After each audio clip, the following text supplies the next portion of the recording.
Wanita soleh ini ditinggal suami menikah diam-diam saat sedang hamil. Yang sudah subscribe, semoga rezekinya lancar ya.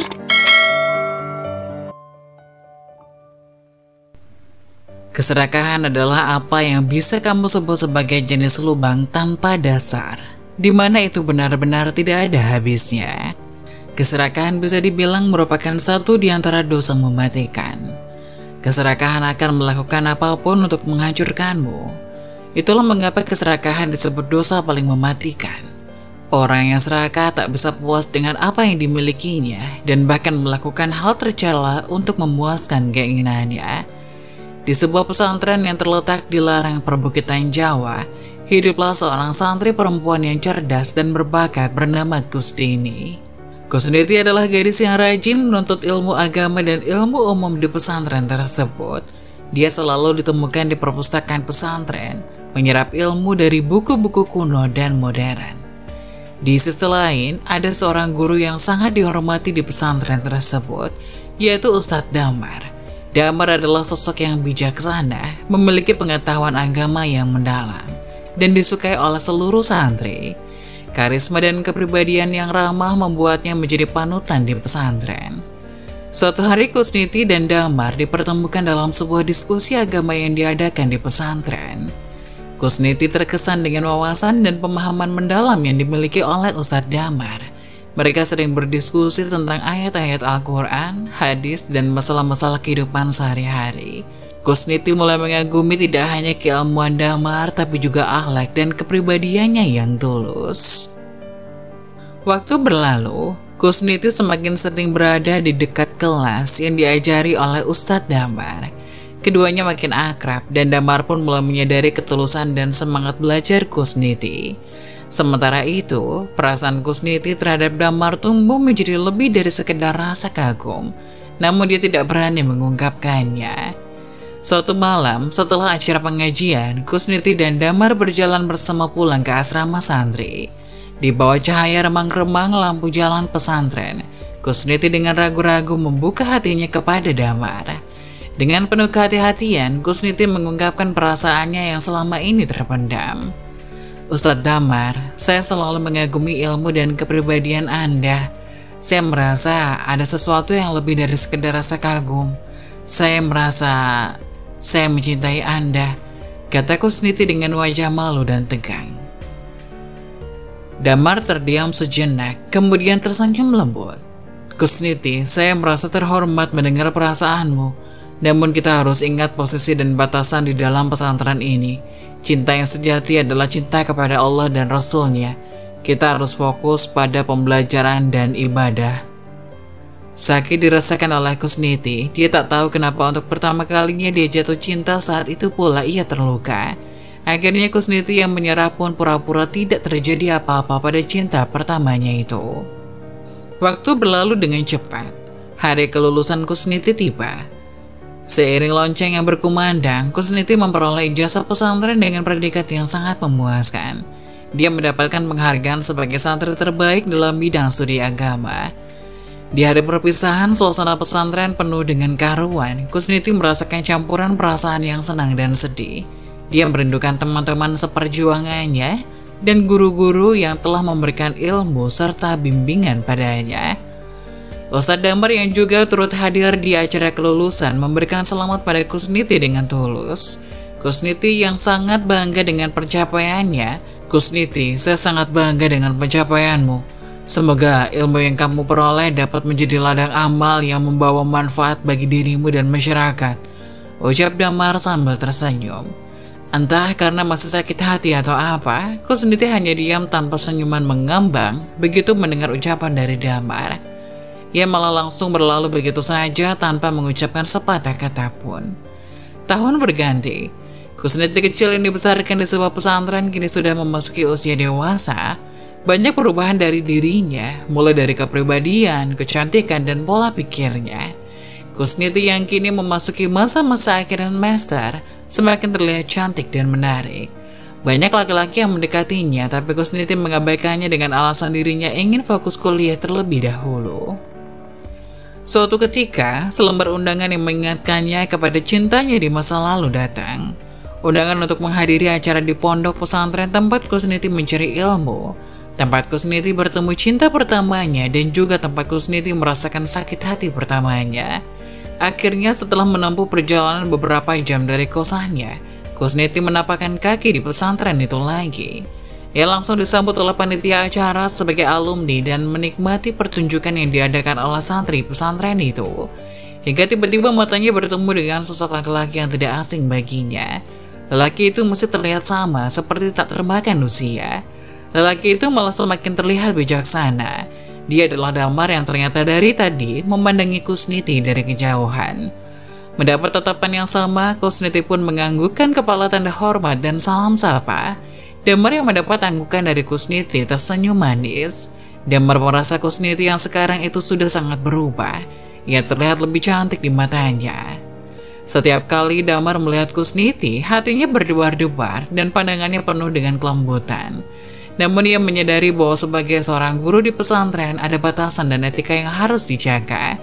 Acara yang berlangsung selama 3 hari itu memberikan kesempatan Kusniti dan Damar untuk bereuni. Karena statusnya bukan santri lagi, Kusniti bebas melenggang untuk memasuki pesantren putri untuk menyapa para santri di sana dan berbagi pengalaman seputar kehidupan kuliahnya. Dari kejauhan, Damar memandangi setiap gerak-gerik Kusniti. Gadis yang pernah ditolaknya itu kini menjadi semakin menarik perhatian. Hingga suatu hari, ketika pesantren sedang sepi setelah sholat Isya, Damar memutuskan untuk berbicara dengan Kusniti. Mereka duduk di bawah pohon tua yang menjadi saksi bisu bagi banyak kisah di pesantren itu. Kusniti, ucap Damar dengan lembut. Saya ingin bicara tentang sesuatu yang mungkin tidak pernah saya ungkapkan sebelumnya. Saya menyadari bahwa kita punya perbedaan posisi dan umur. Tapi hati ini tidak pernah berhenti memikirkanmu. Saya tak bisa menahan perasaan ini lagi. Kusniti mendengarnya dengan baik-baik dan ekspresi wajahnya terlihat campuran antara keterkejutan dan kelembutan. Damar melanjutkan, namun saya sangat menghormati posisi kita di pesantren ini. Kita harus menjaga batasan-batasan yang ada. Cinta kita harusnya ditempatkan pada Allah dan perjuangan mencari ilmunya. Saya tidak ingin membebani hatimu dengan perasaan yang mungkin sulit dipahami. Kusniti yang mendapat pengakuan itu merasa bingung. Ia tidak tahu harus merespon apa dan bagaimana. Ia tahu cintanya dulu bertepuk sebelah tangan, tapi kenapa hatinya sekarang seolah sedang bergejolak gembira? Maaf Ustadz Damar, ini di pesantren. Saya tidak bisa menerima pernyataan Ustadz Damar begitu saja. Kalau begitu saya permisi, Assalamualaikum, kata Kusniti kemudian berlalu meninggalkan Damar. Kusniti, apakah aku ditolak? Kata Damar sedikit berteriak pada Kusniti yang agak jauh. Tapi Kusniti hanya berdiri dan memandanginya dengan senyum kemudian pergi lagi meninggalkan Damar yang masih berdiri mematung di depan masjid. Hingga pagi harinya Kusniti pun pamit dari acara tersebut karena memang acara sudah selesai. Tapi kali ini Kusniti tidak pulang ke kosannya melainkan pulang ke rumah orang tuanya. Entah mengapa setelah pengakuan cinta dari Damar, Kusniti menjadi kepikiran dan mendadak rindu dengan kedua orang tuanya. Beberapa hari setelah itu, Kusniti kembali ke rumah. Sebuah kejutan tak terduga menanti. Ustadz Damar tiba di rumah Kusniti dengan penuh semangat. Wajahnya terpancar kegugupan, tetapi tekad yang kuat terlihat dalam matanya. Damar duduk di hadapan Kusniti dan keluarganya, lalu dengan tulus ia mengungkapkan niatnya. Kusniti, sejak pertama kali bertemu denganmu di pesantren, hatiku telah terikat padamu. Saya sangat menghargai kebijaksanaanmu, kecerdasanmu, dan kelembutan hatimu. Seiring waktu, perasaan ini hanya semakin kuat. Oleh karena itu saya datang ke sini untuk meminta izin kepada keluargamu dan untuk melamarmu. Keluarga Kusniti terkejut namun senang dengan kehadiran Ustadz Damar. Mereka melihat kebaikan hati dan ketulusan yang dimiliki oleh Damar. Mereka tahu bahwa Kusniti juga memiliki perasaan yang mendalam padanya. Kusniti merenung sejenak. Menyadari bahwa kebahagiaan dan kesuksesan di pesantren tidak membuatnya lupa akan nilai-nilai agama dan moral. Setelah pertimbangan yang matang, dia tersenyum dan menjawab, Ustadz Damar, saya merasa terhormat atas perasaan Anda. Saya juga menyadari betapa baiknya hati Anda. Izinkanlah saya memikirkan hal ini dengan sungguh-sungguh dan berbicara dengan keluarga saya. Damar mengerti dan memberikan waktu pada Kusniti untuk mempertimbangkan tawarannya. Beberapa hari kemudian setelah berdiskusi dengan keluarga, Kusniti memberikan jawaban. Ustadz Damar, saya bersedia menerima tawaran Anda. Saya melihat kebaikan dan ketulusan di hati Anda, dan saya yakin kita bisa membina rumah tangga yang berlandaskan pada nilai-nilai agama dan cinta kepada Allah. Senyum bahagia melintas di wajah Damar. Keluarga Kusniti mengucapkan selamat atas pertunangan mereka. Kisah cinta yang penuh dengan nilai-nilai agama dan pengabdian pada ilmu akhirnya berlanjut ke jenjang yang lebih serius, membawa harapan dan kebahagiaan bagi Kusniti dan Ustadz Damar dalam membina rumah tangga yang bahagia dan berkah. Hari pernikahan Ustadz Damar dan Kusniti tiba. Suasana di masjid penuh dengan haru dan keceriaan. Masjid yang didekorasi indah dengan bunga-bunga segar dan hiasan tradisional menciptakan atmosfer yang khusyuk dan penuh berkah. Ustadz Damar mengenakan pakaian putih khas pengantin pria, duduk dengan penuh kerendahan hati di hadapan sang wali, yang kali ini adalah ayah Kusniti. Wajah Damar penuh dengan ekspresi campuran antara kegugupan dan rasa syukur. Kusniti yang mengenakan gaun pengantin yang sederhana namun anggun masuk ke masjid diiringi oleh keluarganya. Matanya bersinar, senyumannya merefleksikan kebahagiaan yang memenuhi hati. Dia melangkah dengan gemulai menemani ayahnya menuju tempat Damar. Ketika Kusniti tiba di hadapan Damar, Ustadz yang memimpin akad nikah membacakan ayat-ayat suci Al-Quran yang memuliakan pernikahan. Wajah Damar dan Kusniti penuh perhatian pada kata-kata yang memiliki makna mendalam tersebut. Saat tiba waktunya untuk ijab qabul, Damar dan Kusniti melafalkan ikrar pernikahan mereka dengan lantang dan tulus. Saat terima nikah dan kawinnya, Kusniti bin Sugiono. Suara gemetar dan haru terdengar dalam setiap kata yang diucapkan. Mata mereka yang bertemu penuh makna, dan keluarga serta tamu yang hadir merasakan kehangatan dan keberkahan dari pernikahan ini. Ana ujibuka nafsi fidin, watakia, ucap Damar, mengucapkan ikrar pernikahan dengan ragu dan haru. Menunjukkan tekadnya untuk menjaga dan membimbing Kusniti dalam kebaikan. Qabiltu, jawab Kusniti dengan suara yang penuh kepastian dan keyakinan menerima ikrar dari Damar. Suara takbir menggema di dalam masjid dan suasana haru terasa begitu kental. Keluarga, sahabat, dan santri yang hadir ikut merasakan keindahan dan keberkahan dalam momen sakral ini. Setelah akad nikah selesai, Damar dan Kusniti duduk bersama-sama untuk melanjutkan tahap berikutnya. Dari perjalanan mereka sebagai suami dan istri, mereka saling berbisik dan tersenyum. Merayakan awal dari sebuah komitmen yang tak ternilai. Tapi kata orang, kehidupan cinta sesungguhnya terjadi setelah pernikahan. Di situ juga kekuatan cinta Damar dan juga Kusniti diuji. Di mana beberapa bulan setelah pernikahan, Kusniti yang sudah menyelesaikan kuliah S1-nya menjadi ibu rumah tangga, harus berpisah dengan Damar suaminya dengan Damar harus melanjutkan kuliah S2 di luar negeri. Walaupun Kusniti selalu memberikan penuh dukungan pada keputusan Damar untuk melanjutkan studi S2, kehadiran Damar yang kurang di rumah membuat Kusniti merasa kesepian. Rumah yang dulunya penuh tawa dan ceria, kini terasa sunyi saat Damar tidak ada di sampingnya. Kusniti menjalani hari-harinya dengan menyelesaikan pekerjaan rumah tangga, membaca, dan mengikuti kegiatan sosial di sekitar tempat tinggalnya. Namun kehadiran Damar yang biasanya menjadi pendamping setia dan sahabat membuatnya merasa kehilangan. Setiap malam, Kusniti menunggu telepon dari Damar dengan penuh rindu. Saat Damar menelpon, Kusniti selalu menyambutnya dengan senyuman yang hangat, mencoba menyembunyikan perasaan yang mulai merasa kesepian. Namun Damar bisa merasakan perubahan dalam suasana hati Kusniti. Sayang, maafkan aku menyadari bahwa kesibukanku di kampus membuatmu merasa kesepian. Aku sangat menghargai dukunganmu, dan aku berjanji saat pulang nanti, kita akan pergi bulan madu yang kedua, ucap Damar dengan suara yang penuh penyesalan. Kamu janji ya sayang? Kata Kusniti. Janji, jawab Damar. Suatu pagi, Kusniti terbangun dengan tubuh yang terasa lemas dan sakit kepala yang tak tertahankan. Ia mencoba untuk bangun dan melanjutkan aktivitasnya seperti biasa. Tapi rasa sakit yang semakin parah membuatnya terpaksa untuk kembali berbaring. Kusniti mencoba menghubungi Damar, tapi panggilannya tidak diangkat. Pesan singkatnya tak mendapatkan balasan. Pada siang itu, sakit Kusniti makin parah, demamnya meningkat dan tubuhnya terasa lemas. Ia merasa kehilangan energi dan kehangatan, dan kekosongan rumah yang seharusnya dipenuhi oleh kehadiran Damar semakin terasa. Di sisi lain, Damar masih di perpustakaan dibuat kaget karena HP-nya mati. Ia lupa ngecas malamnya karena terus teleponan dengan Kusniti, hingga akhirnya Damar pun memutuskan untuk ngecas nanti setelah pulang dari perpustakaan. Hari itu matahari terbenam di langit kampus luar negeri yang indah. Damar duduk di sudut perpustakaan dengan buku-buku di sekitarnya, mencoba memahami materi kuliah yang baru saja diajarkan. Suara langkah kaki yang tenang mendekat, dan Damar melihat seorang mahasiswa dengan pakaian yang sopan dan berambut panjang coklat. Dengan buku di tangannya berhenti di depan rak buku yang sama dengan Damar.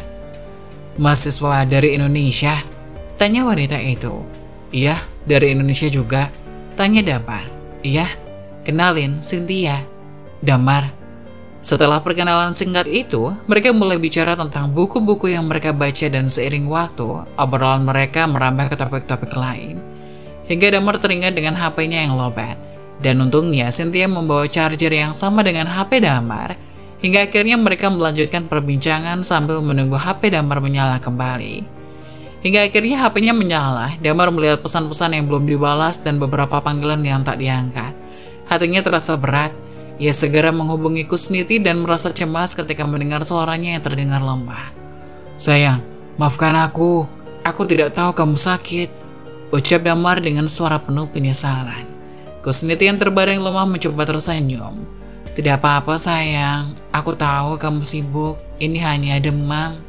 Namun Damar merasa bersalah dan tak tega melihat Kusniti yang tampak begitu rapuh. Dalam video call-nya, Damar tampak khawatir karena tidak bisa mendampingi saat sakitnya Kusniti. Tapi mau bagaimana lagi, dirinya berada di luar negeri dan tidak bisa langsung pulang begitu saja. Satu-satunya yang bisa dia lakukan adalah belajar semaksimal mungkin dan mendapat nilai terbaik agar bisa lulus tepat waktu dan bisa segera pulang berjumpa dengan istrinya. "Kamu sudah periksa?" tanya Damar. "Sudah." "Terus kata dokter apa?" tanya Damar khawatir. "Aku hamil 2 minggu, jawab Kusniti masih melemah. Wajah Damar langsung berseri-seri dan matanya berbinar-binar. Ia bangkit dari tempat duduknya dan mendekati Kusniti dengan penuh kebahagiaan. "Benarkah? Ini kabar yang luar biasa. Alhamdulillah, kita akan jadi orang tua." "Apa kamu senang sayang?" tanya Kusniti. "Sangat senang, ini adalah berita terbaik dalam hidupku. Aku sangat bersyukur atas karunia ini. Kita akan menjalani perjalanan yang luar biasa bersama," ucap Damar dengan tulus. Kusniti merasa ikut senang begitu melihat wajah senang dari Damar. Tapi sayang, trimester pertama kehamilan Kusniti ternyata harus dijalani tanpa kehadiran Damar di sampingnya. Damar yang tengah menimba ilmu di luar negeri merasa sangat menyesal karena tidak bisa mendampingi Kusniti dalam momen yang begitu berharga ini. Kusniti merasa kesepian dan rindu akan kehadiran Damar. Kehadiran sang buah hati dalam kandungannya membawanya pada berbagai perubahan emosional, dan tanpa Damar di sisi, kesepian itu semakin terasa. Ia merindukan kehadiran Damar untuk bicara, berbagi cerita, dan merasakan setiap momen kehamilan bersama. Damar, meskipun sibuk dengan pekerjaannya, merasa sangat terpukul mendengar bahwa Kusniti merasa sendirian. Ia berusaha memberikan dukungan dari jarak jauh melalui telepon dan pesan-pesan. Setiap malam mereka berdua berbicara tentang hari-hari mereka. Kusniti berkisah tentang perubahan fisik dan emosional yang ia rasakan, dan Damar berusaha memberikan semangat dan dukungan dari kejauhan. Meski begitu, Kusniti tetap merindukan kehadiran fisik Damar yang tidak dapat digantikan oleh kata-kata dan suara melalui telepon. Beberapa kali, ia merasa hampa dan cemas menghadapi perubahan tubuhnya sendirian. Kusniti berusaha tetap kuat dan optimis. Namun kehadiran Damar sangat ia perlukan untuk melewati masa-masa ini dengan lebih tenang. Bulan berlalu, karena kesibukan yang tidak henti, Damar menjadi jarang untuk menghubungi Kusniti. Seharian ia akan berada di kampus dan di sisa hari yang lain ia gunakan untuk bertemu teman-temannya lalu pulang dalam keadaan lelah. Yang tanpa diduga ternyata Damar dan Cynthia satu kelas dan satu kelompok di suatu mata kuliah. Mata kuliah yang membawa Damar dan Cynthia bersama-sama adalah Cross Cultural Communication, sebuah pelajaran yang memberikan mereka kesempatan untuk lebih memahami perbedaan budaya dan bahasa. Dalam kelompok mereka ditempatkan bersama untuk sebuah proyek penelitian tentang interaksi antar budaya di lingkungan kampus. Dalam setiap pertemuan kelompok, Damar dan Cynthia semakin akrab satu sama lain. Mereka berdua memberikan kontribusi yang berharga untuk proyek mereka, saling melengkapi dengan pemahaman budaya masing-masing. Damar membagikan pengalaman hidupnya di Indonesia, sedangkan Cynthia menceritakan kehidupannya di Prancis. Mereka sering bertukar pandangan dan ide di luar waktu kuliah. Terkadang setelah kelompok berkumpul, mereka berdua duduk di perpustakaan atau kafe kampus, membahas topik kuliah, budaya, dan juga mimpi-mimpi mereka. Semakin lama, persahabatan mereka berkembang menjadi lebih dalam. Suatu hari ketika sedang bersama-sama menyelesaikan proyek penelitian mereka di perpustakaan, Damar menyadari bahwa perasaannya terhadap Cynthia telah berubah. Ia merasa lebih dari sekedar teman dan itu membuatnya merasa gugup dan bingung. Sementara itu, Cynthia juga mulai merasakan kehadiran Damar yang khusus dalam hidupnya. Karena berasal dari negara yang sama, Damar dan Cynthia seringkali menemukan kesenangan dalam mengerjakan tugas bersama. Mereka menjadi mitra studi yang tak terpisahkan, memanfaatkan keahlian dan pengetahuan masing-masing untuk mendukung kesuksesan akademis mereka. Pada malam-malam menjelang ujian, mereka sering berkumpul di perpustakaan atau di ruang kelompok studi kampus. Suasana yang penuh semangat dan fokus membantu mereka mencapai hasil yang baik dalam setiap tugas dan ujian. Damar membantu Cynthia memahami konsep-konsep yang mungkin sulit untuk diterjemahkan ke dalam bahasa Prancis. Sementara Cynthia membantu Damar memperdalam pemahamannya tentang budaya dan linguistik. Di sela-sela sesi studi mereka, Damar dan Cynthia menemukan momen-momen santai untuk saling bercerita dan tertawa.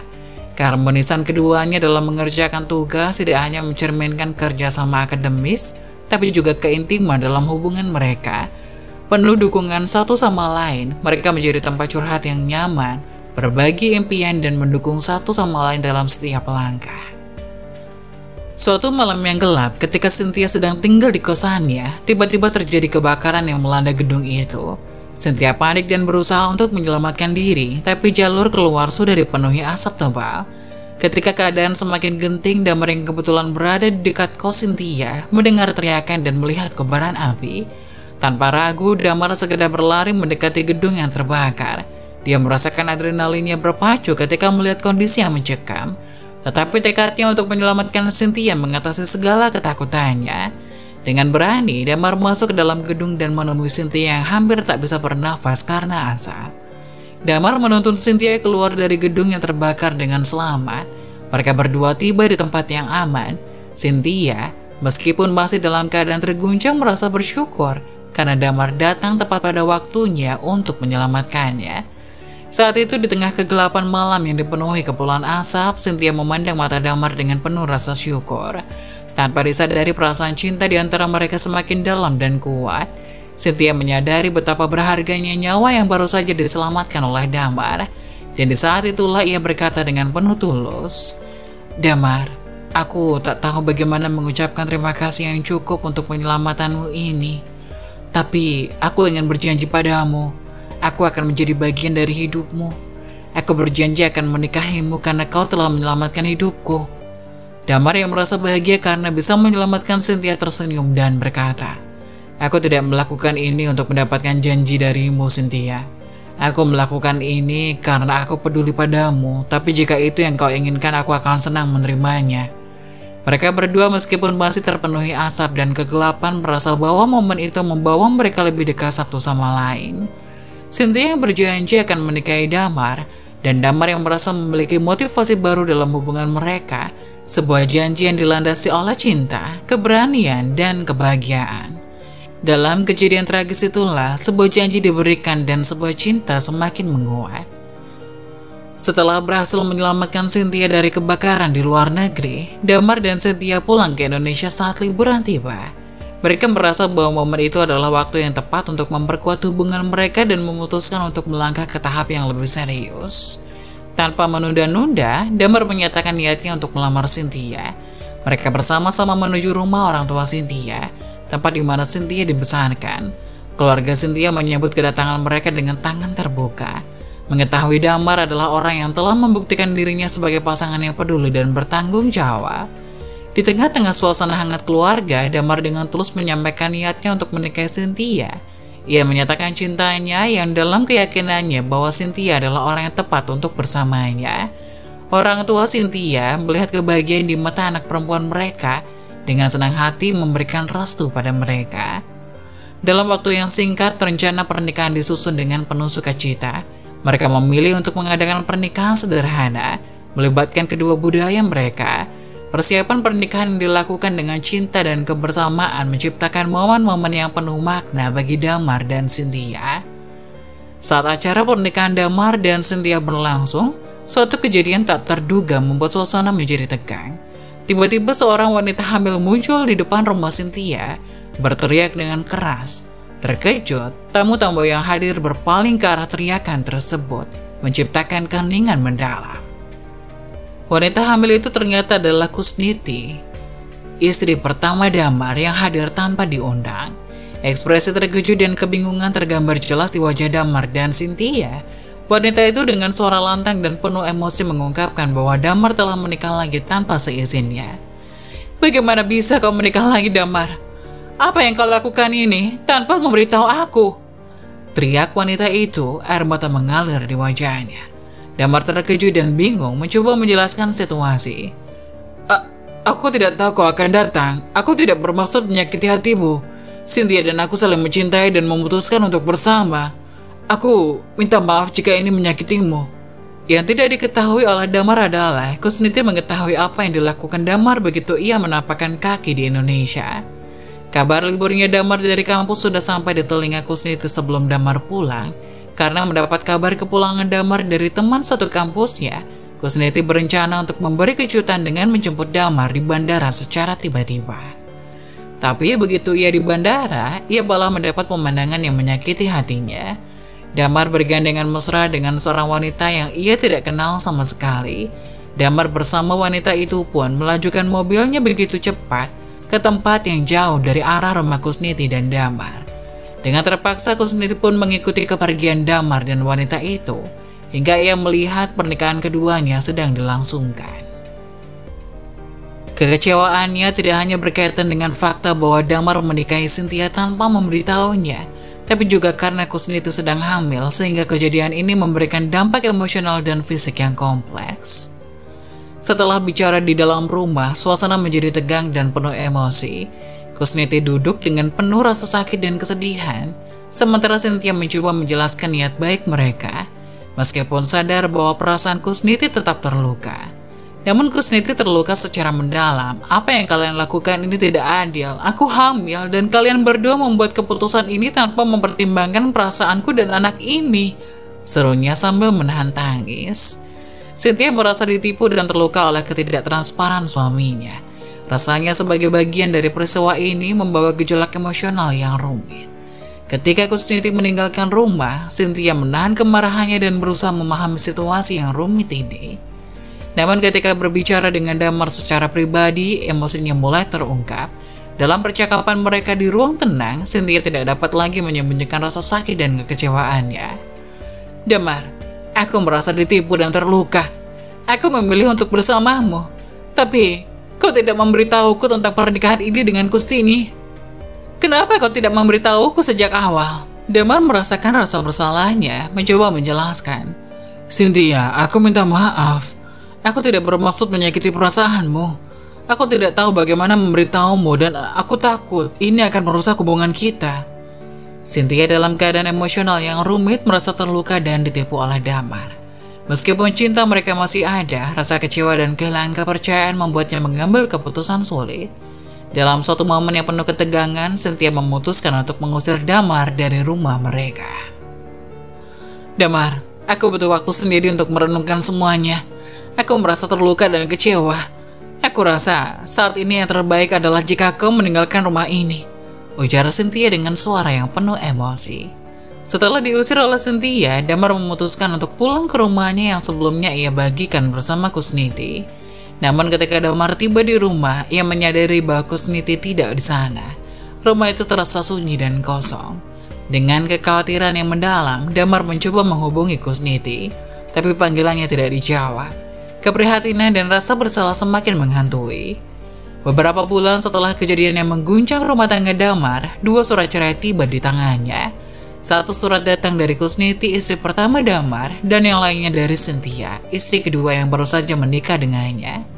Surat cerai dari Kusniti di dalamnya, Kusniti menyatakan bahwa kepercayaan dan ikatan di antara mereka telah hancur akibat ketidaktransparan Damar dan perasaannya yang terluka. Ia berpendapat bahwa perjalanan pernikahan mereka telah berakhir dan mencapai titik akhir. Sementara itu, surat cerai dari Cynthia dengan gugatan rasa sakit dan kekecewaan yang mendalam membuatnya menyadari bahwa pernikahan mereka berdua tidak lagi bisa dijalani. Surat tersebut menggambarkan perasaan Cynthia yang terluka. Damar dihadapkan dengan 2 surat cerai yang mencerminkan akhir dari kedua pernikahannya. Merasakan pukulan berat, ia menyadari bahwa kesalahannya telah merusak hubungan baik dengan Kusniti maupun Cynthia.